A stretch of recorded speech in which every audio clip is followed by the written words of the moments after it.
தானே உருவாக்கி கொண்ட ஒரு முனைவர், ஒரு மிகப்பெரிய ஆளுமை. அவர்கள் நம்முடைய விருந்தினர்களை வரவேற்று மகிழ வருகின்றார்.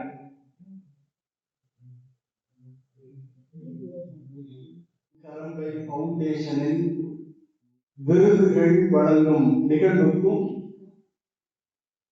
தந்தை அவர்கள் எழுதிய திரு அவையில் செங்கோன்மை என்ற நூல் வெளியீட்டு விழாவிற்கும் வருகை தந்திருக்கும் பெருந்தகையீர் மற்றும் நண்பர்கள் அனைவரையும் வரவேற்பதில் மகிழ்கின்றேன். நிலைமகள் சால உடைத்தெனினும் தானே தலைமகள் இல்வழியில் குறை என்று சொல்ல வேண்டும். பெரிய படைபோல் மறவர் கூட்டம் இருந்தாலும் இப்படி போ அப்படி போ என்று சொல்வதற்கு சரியான தலைமை இல்லை என்றால் அது முறை இல்லை என்பதை சொல்வதுதான் அந்த குரல். அந்த முறையிலே வழிகள் சொல்லும் தளபதிகளாக நம் மத்தியிலே இருக்கின்ற மேன்மிகு சேலம் மறைமாவட்ட ஆயர் ராயப்பன் ஆண்டகை அவர்கள், மாணமிகு பேராசிரியர் சுபவீர பாண்டியன் அவர்கள், தமிழக ஆயர் பேரவையின் சட்டத்துறை செயலர் சேவியர் அருள்ராஜ் அடிகள், இந்த கூட்டத்தின் கருப்பொருளும் உரிப்பொருளுமான முனைவர் செபஸ்டியன் கரம்பை, இன்னும் நண்பர் குருக்கள், வந்திருக்கின்ற முக்கிய விருந்தினர்கள், உறவினர்கள் அனைவரையும் வருக வருக என இருதரப்பு வீட்டு வரவேற்கிறது. இரண்டாம் வத்திக்கான் சங்கத்தை கூட்டிய அப்போதைய போப் 23ஆம் வருடப்பர் இதனுடைய நோக்கம் என்ன என்று நிருபர்கள் கேட்டபோது அவருடைய அரண்மனையிலே ஒரு ஜன்னல் பக்கமாக அழைத்து இதன் நோக்கத்தை கேட்கிறீர்களா என்று ஒரு ஜன்னலை திறந்து, இப்பொழுது என்ன உணர்கிறீர்கள்? காற்று புதிதாக வருகிறது, பார்வை புதிதாக காட்சிகள் தென்படுகிறது, அதுதான் இந்த சங்கத்தின் நோக்கம் என்று சொன்னார். ஒரு ஜன்னல் அல்ல, 4 ஜன்னல்கள்.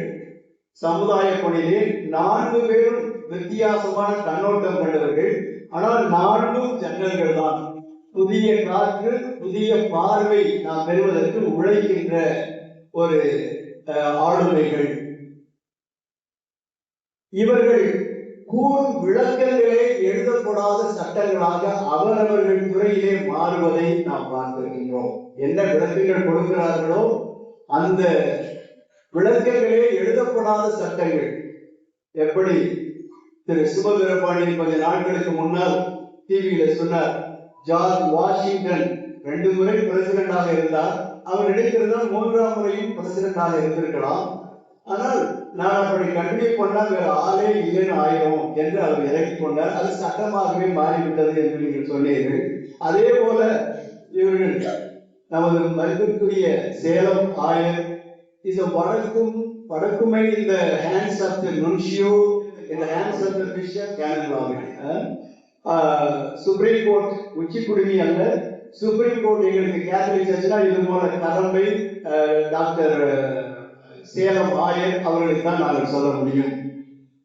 இந்த கூட்டத்தினுடைய அடிப்படை நோக்கம் ஆக்கம், தாக்கம், மக்களின் உருவாக்கம். இந்த கூட்டத்தினுடைய நோக்கம், ஆக்கம், தாக்கம், ரெவர்பரேஷன் எல்லாமே மக்களுடைய உருவாக்கம், மீளுருவாக்கம்.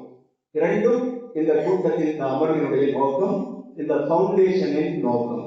நாராயணமூர்த்தி கோ-ஃபவுண்டர் ஆஃப் இன்ஃபோசிஸ், அவர் ரிட்டையர்ட் ஆகும்போது ஒரு பெரிய தொகையை வென்ச்சர் கேபிட்டல் என்ற ஒரு கான்செப்டை கொடுத்து அதற்காக ஒதுக்கி வைத்தார்.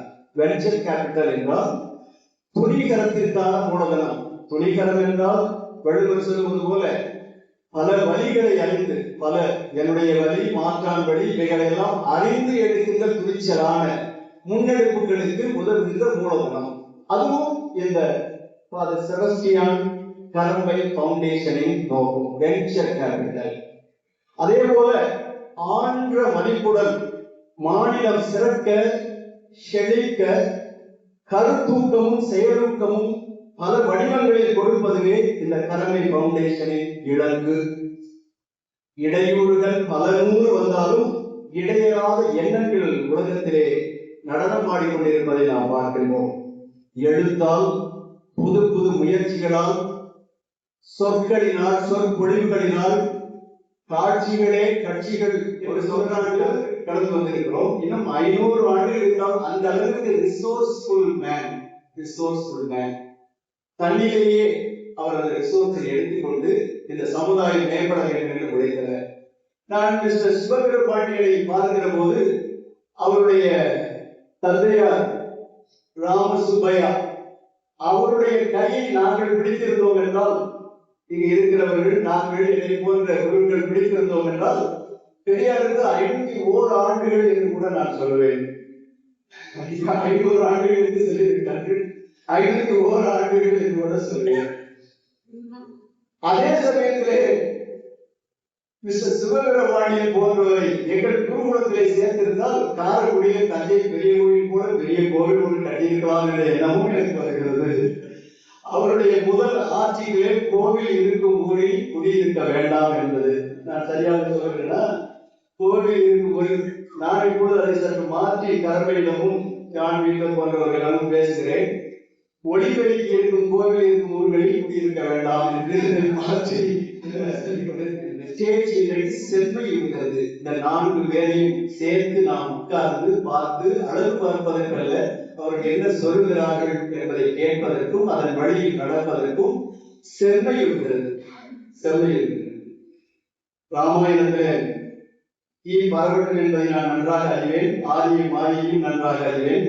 செம்மை சேர் நாமும் தன்னை கண்களால் தெளிய கண்டான் என்பது ராமாயணம்.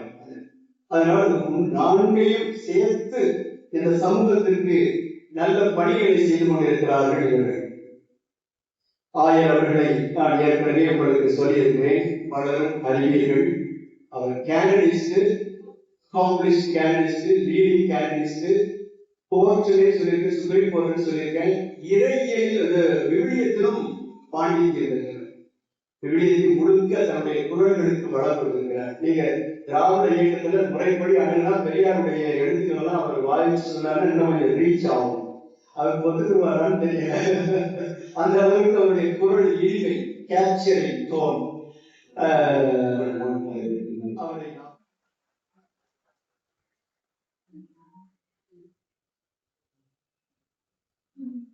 கதை கலவை அவர்களுக்கு 3 தந்தை சேவியர் அருள்ராஜ், அவருக்கு சுருக்கமா அறம்போல் கூர்மை உடையவர், மக்கள் பண்பும் நிறைந்தவர். 2ம் ஒரு சேர அமைவது மிக கடினம். எனவே அவரையும் தந்தை பறவை செபாஸ்டியன் அவர்கள் பெயரால் வருக வருக என தனிப்பட்ட முறையிலே நான் தெரிவிக்கிறேன்.